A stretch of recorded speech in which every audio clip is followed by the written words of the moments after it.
अब आकरे मां जायो नहीं मां सब दाई से डंगर पेजिया सच पूछो ना सजो पाड़ो परेशान थियो सजो पाड़ो परेशान थियो पुट जमंदो आ त पाड़े वारा ऐं घर जा मालिक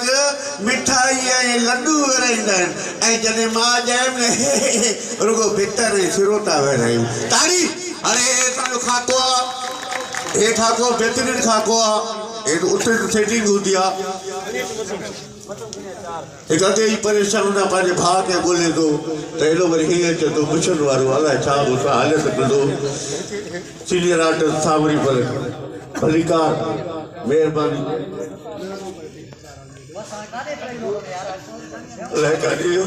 अरे काथे हुए मेरा सजो मुल्क गोले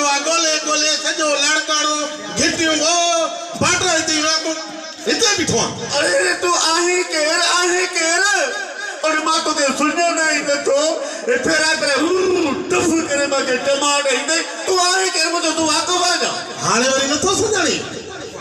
ये जाफरिन जी इटा तो जो यार खीरो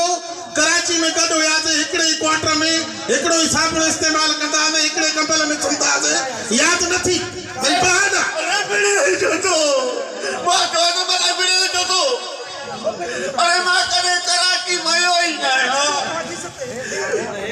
मां कने तो ना काट में वेठम एक ही कंपल में सुता दे मानी कन कायदा दे कुटे मुके आने वाली मजाक तो करे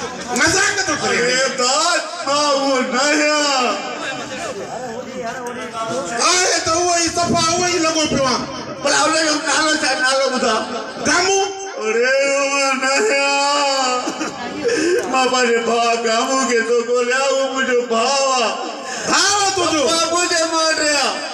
एक ही गाड़ है सफा माशाल्लाह एयरपोर्ट लगी पई हां बिल्कुल पानी मुझे मने ठीक दी जरा पेटी में भर गया ए दामद अदामा वो ना याद से तो मान जो भाई का मुझे भा आबू खबर मुझे भा मेले में गुठियो हां वो नया लगे तो वो तो नामुना न करे सच्ची बताए अरे बाबा ओ भाव ने ओ गंडो उनको पूछ गंडो आप पूछ माया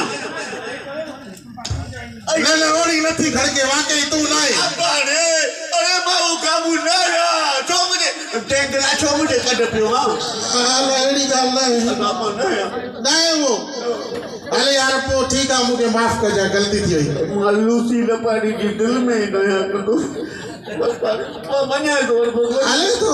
बस मन्या मिलतो का थे उन्हें भागो कामू ताली दोस्तों बड़ी मेहरबानी तवाजी साईं लख कुर्बान दोस्तन की गुजारिश कर दोस्त जेके दोस्त रीमा नाज जे लाइ तोहफ़ा या सुखड़ी खणी आया आहिनि उहे महिरबानी करे दोस्त मथे मंज़ूर बुअर वेठो आहे इन वटि पंहिंजा नाला लिखाए छॾियूं त जीअं असांखे पोइ सहूलियत थिए वन बाय वन असां नाला खणी दोस्तनि खे घुराईंदासीं स्टेज ते उहे पंहिंजा तोहफ़ा पेश कंदा हाँ बिल्कुल हाँ जी सर जी सब जगह मूंखे हिफ्ज़ करणा सो तव्हां मंज़ूर